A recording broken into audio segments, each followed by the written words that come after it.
កាលពីព្រឹកនេះមានបុរសពីរនាក់បានសាងកុសលជាមួយគ្នាលុះបុរសទាំងពីរស្លាប់ទៅ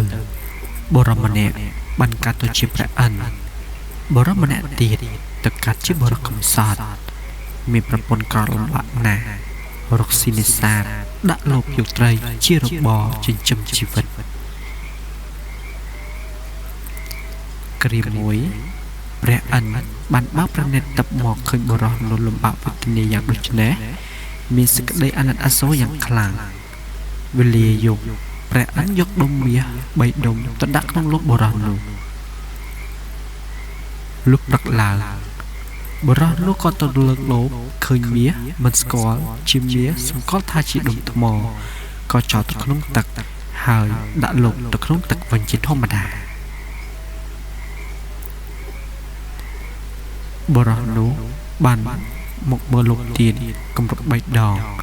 ព្រះអិនយកមាសដាក់ក្នុងលោកដូចមួយទៀតបុរសឃើញដូចនោះនឹកខឹងក៏ចងមាស3ដុំនោះពន់យកទៅធ្វើជាថ្មចង្ក្រានដាំបាយប្រពន្ធបុរសមិនស្គាល់មាសក៏យកដុំថ្មនោះទៅធ្វើជាជើងចង្ក្រានតាមបង្កប់ប្តីគ្រានោះមានព្រះរាជអាជ្ញាមកទាបពន្ធក៏មកឃើញដុំមាសដែលបុរសនោះធ្វើជាជើងក្រានក៏ឲ្យបុរសយកមាសទាំង3ដុំនោះមកបង់ពន្ធដល់ជំពាក់រាជការបុរសនឹកអន់ណាស់ក៏ព្រមប្រគល់ថ្មចង្ក្រានទាំង3ដុំនោះទៅឲ្យព្រះអាជ្ញាភ្លាមលោកព្រះរាជអាជ្ញាបានដុំមាសពីបុរសនោះហើយក៏យកដុំមាសមួយដុំទៅថ្វាយព្រះមហាក្សត្រព្រះអង្គទ្រង់សាកសួរពីមូលហេតុដែលបានមាសមកនោះព្រះរាជអាជ្ញាក៏ទូលតាមដំណើរនៃរឿងស្ដេចទ្រង់ជិបដូច្នេះហើយទ្រង់ឲ្យហៅបុរសនោះទៅសាកសួរបុរសក្រាបទូលថាមាសរបស់ទំនុកព្រះបង្គំ3ដុំនោះបានជូនមកព្រះរាជអាជ្ញាហើយស្ដេចឲ្យទាយយកមាស2ដុំទៀតពីព្រះរាជអាជ្ញានោះ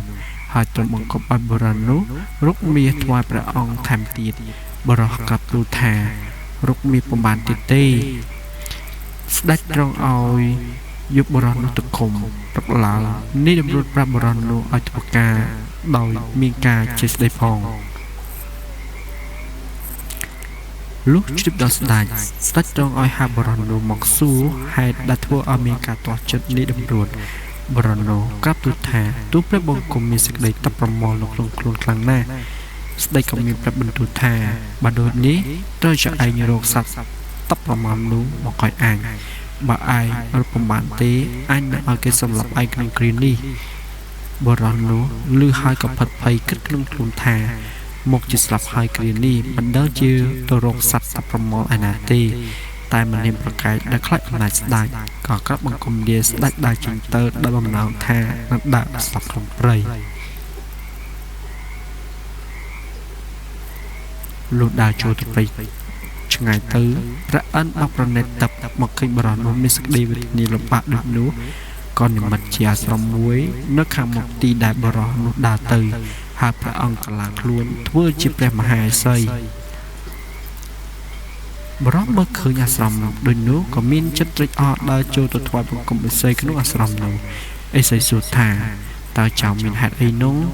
បុរសនោះទូលតាមឥសីតាមដំណើររឿង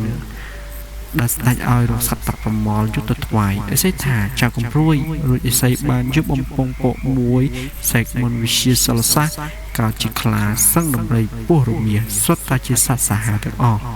ហើយឥសីសាច់ជប់បង្រួចសត្វទាំងនោះច្រកក្នុងបំពង់ប្រកល់បំពង់ពកនោះឲ្យទៅបុរសរួចផ្ដាំឲ្យយកទៅថ្វាយស្ដេចប៉ុន្តែមុននឹងបោកឆ្នុកឲ្យស្ដេចប្រមូលរាជវង្សានុវង្សមកជួបជុំហើយបិទទ្វារវាំងឲ្យជិតសម្បកឆ្នុកមើលព្រោះសត្វនោះរត់រហ័សណាស់លុបបុរសនោះទទួលបណ្ដាំពីឥសីស្រេចហើយក៏នាំយកសត្វដែលច្រកក្នុងបំពង់ពកទៅថ្វាយស្ដេចដោយក្រាបទូលថា